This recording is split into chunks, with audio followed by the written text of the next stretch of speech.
అనంతపురం గ్రామంలో పరమానందం ఆయన భార్య పార్వతమ్మ ఉండేవారు. వీరిద్దరూ ఒకరిని మించి ఒకరు పిసినారులు. ఎంత ఆస్తి ఉన్నా, కొత్త బట్టలు కొనాలన్నా, ఇంట్లో ఒక మంచి వంటకం చేయాలన్నా ఏడ్చేవాళ్ళు. పరమానందం ప్రతిరోజు ఒక వంట చేసేటప్పుడు ఎన్ని మిరపకాయలు వాడాలో, ఎన్ని జీలకర్ర వాడాలో లెక్క పెట్టి ఇచ్చేవాడు. అలా ఒకరోజు పార్వతమ్మ కూర వండుతుండగా పరమానందం పక్కనే నిలబడి చూస్తూ, ఏంటే పార్వతి, ఇంత నెయ్యి వేస్తున్నావు? ఈ కూరకు ఇంత నెయ్యి ఎందుకు? అబ్బబ్బా, మీరు మాట్లాడకండి. నేనేం చేస్తున్నానో నాకు తెలుసు. మీరు నిన్న పప్పులో 2 చెంచాల నెయ్యి పోసుకుంటే నేనేమన్నా అన్నానా? అదైతే పప్పు, కానీ ఇది ఎండిపోయిన ఆకుకూర. దీనికి నూనె చాలు. సరే సరే, మీ డబ్బు, మీ నెయ్యి, మీ ఇల్లు, నేనేం చెప్పను. ఇలా రోజు ఇంట్లో పిసినారి పంచాయతీలు జరుగుతూ ఉండేవి. కానీ వాళ్ల దగ్గర డబ్బు మాత్రం ఉండేది. బాగా సంపాదించేవారు, కానీ ఖర్చు మాత్రం చేసేవారు కాదు. ఒకరోజు ఉదయం వారి ఇంటి గుమ్మం తట్టే శబ్దం వచ్చింది. పార్వతమ్మ తలుపు తెరిచేసరికి అక్కడ సంచితో నవ్వుతూ నిలబడి ఉన్నాడు పార్వతమ్మ తమ్ముడు సూరి. ఎలా ఉన్నావక్క? బాగున్నావా? నేను బాగున్నానురా సూరి, నువ్వెలా ఉన్నావు? చాలా ఆఖరిగా ఉన్నానక్క. నిన్న రాత్రి నుంచి ఏమీ తినలేదు. బస్సులో టికెట్లు దొరకలేదు. 40 కిలోమీటర్లు నడిచే వచ్చానక్క. లోపల నుంచి పరమానందం ఈ మాటలు విని ముఖం మార్చుకున్నాడు. అబ్బా, ఇప్పుడు వీడు వచ్చాడంటే మన ప్రశాంతత అంతా పోయినట్లే. ఇతనికి తినడం తప్ప మరో పనే తెలియదు. వీడు వెళ్లేలోపు నా ఆస్తి కరిగిపోవడం ఖాయం. బావా, ఎలా ఉన్నావు? అక్క, నేను నీకోసం మన ఊరి నుంచి మామిడికాయలు తెచ్చాను. ఇది విని పరమానందం తన మనసులో, మామిడికాయలంట, అవి వండాలంటే ఎంత నూనె, ఎంత ఉప్పు, ఎంత కారం అవుతుందో. అనవసరమైన ఖర్చు అని అనుకున్నాడు.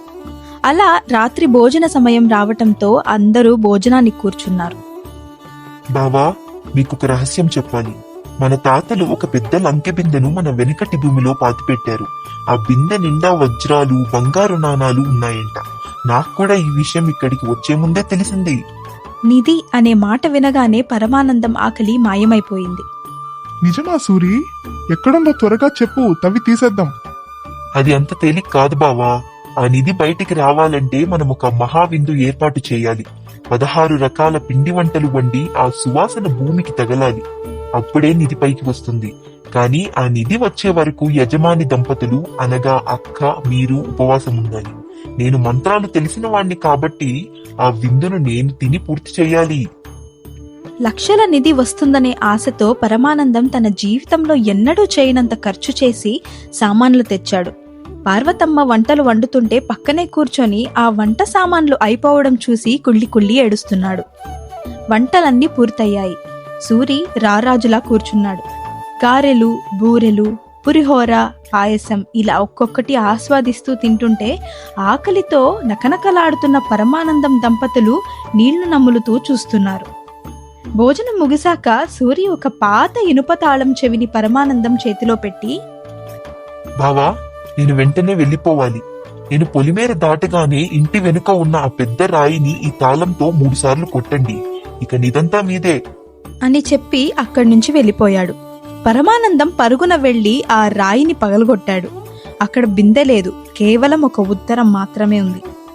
ప్రియమైన బావకు, డబ్బును కేవలం దాచుకుంటే అది రాయి అవుతుంది.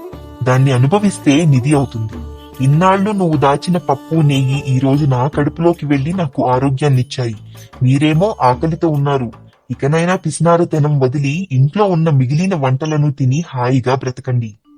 ఈ లేఖ చూసిన పరమానందం మొదట కోప్పడినా ఆకలి తట్టుకోలేక లోపలికి వెళ్లి ఆ మిగిలిన వంటలను తిన్నాడు. ఇన్నాళ్లు తన ఇంట్లోనే ఇంత రుచికరమైన ఆహారం ఉందనే విషయమే వాళ్ళిద్దరూ మర్చిపోయారు. భార్యాభర్తలు ఇద్దరూ కలిసి తృప్తిగా భోంచేశారు. ఆ రోజు వారికి అర్థమైంది, దాచుకున్న సొమ్ము ఎవరి పాలైనా అవుతుంది, కానీ మన కడుపులోకి వెళ్లేదే మనది అని. మీకు కనుక ఈ కథ నచ్చినట్లయితే లైక్ చేయండి, షేర్ చేయండి. మన ఛానల్ని ఫస్ట్ టైం చూస్తున్నట్లయితే తప్పకుండా సబ్స్క్రైబ్ చేసుకోండి. Thank you very much.